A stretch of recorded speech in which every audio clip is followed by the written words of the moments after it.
Please take your seats as we are about to begin our Play It Forward Summit.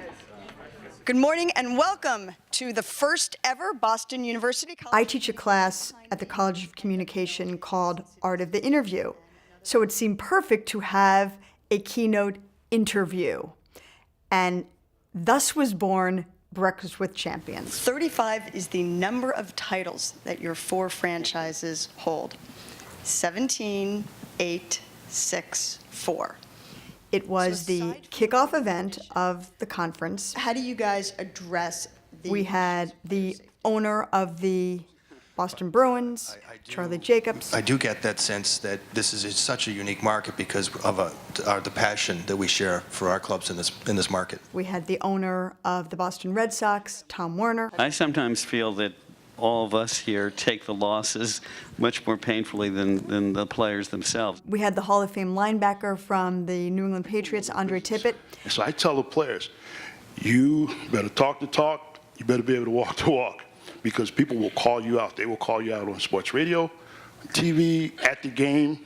And we had the chief marketing maven from the Boston Celtics in Sean Sullivan. You know, I'll go to the NBA meetings and they'll say to me, how do you have that relationship with the Patriots, the Red Sox, the Bruins? And, we had 18 speakers, people from all over the country, from law to business to sports agents to the tech space to team owners to some of the top people in sports media, all coming together for this conference. And when you look at this starting lineup, if you will, it's pretty impressive. There would be, if you excuse the sports parlance, a lot of first-round draft picks in our first conference. Any head impact, any head injury is a bad injury. Health and safety is arguably the preeminent issue in all of sports today. Why does one end up developing this insidious disease and another doesn't? This was a very powerful panel to have out there to discuss what's next in the areas of sports safety, particularly with traumatic brain injury. I will say that I used to be a huge fan of football, but now my goal is to protect football players. It's all about the players. It's not about the game. In journalism, you always have to show both sides. So it was important for me in putting together the composition of these panels to try to make sure that we have different perspectives represented. And I think that the different perspectives represented was absolutely spot on in the tech panel. My first Olympics, I was 18 years old. I was obsessive with, the old analytics, piece of paper, writing down any data you could have. Our esteemed moderator is BU law professor Michael Harper. The sports law panel was cool because we had an agent who's representing the interests of the players and one of the few female executives from the Miami Dolphins.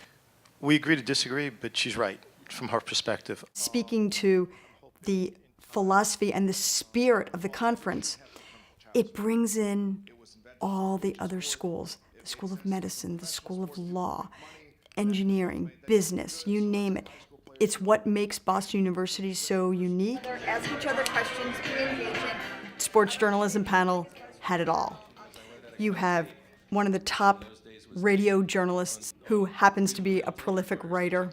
You have one of the top investigative journalists in the entire country, a longtime columnist, happens to be African American, and a young woman who, in her mid-20s, just won an Emmy, who happens to be really the future in terms of social media. I can't tell you how many times I hear, you're a unicorn. No, I'm not. There's so many of me, women that love sports. There's pressure to break news always, 24/7.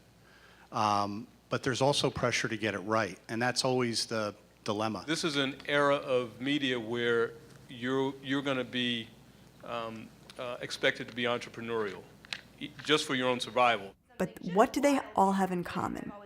They've all branched out. They're not just writers, just broadcasters, but they all know how to write. Writing is writing.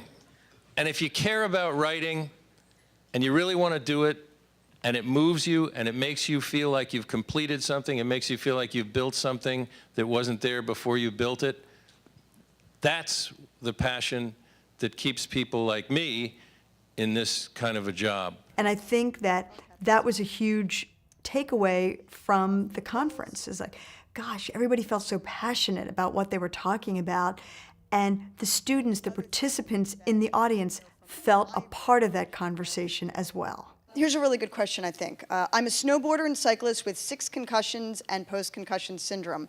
We had audience members that were able to tweet questions, and based on the things that they're hearing on the panels. It makes people feel that they're really involved. They're not just passive people sitting in the audience, they're actually integrated into the presentation, and I think that that's an important point. One of the things that we had was between each panel, there was about a 15-minute break, and we had what's called the Career Cafe, which was an opportunity for students to come and sit and briefly speak directly with our panelists. No doubt about it. So, are we just one and done? We came out, we were the Rookie of the Year conference, we had 18 great speakers, we had all these terrific topics that no. All right, I'd like to say we've saved the best for last. What I think this conference enables us to do is each year to take on different subjects. So we're talking about looking at what's next in terms of gender in sports, race in sports, the social responsibility piece. Of course, the technology piece is growing at such a rapid pace. We could sit here for another hour. There's always some place to broaden the students' knowledge in sports communication. That's why it goes way beyond just the journalism piece. We'll bring in some of the top names in all of sports to give their perspectives on these different topics. That's why this conference, to me, really does have a life. And we were strong out of the gate, and I'd like to think that the best is yet to come. And on that note, we have crossed the finish line of the first ever Boston University Sports Communications Summit.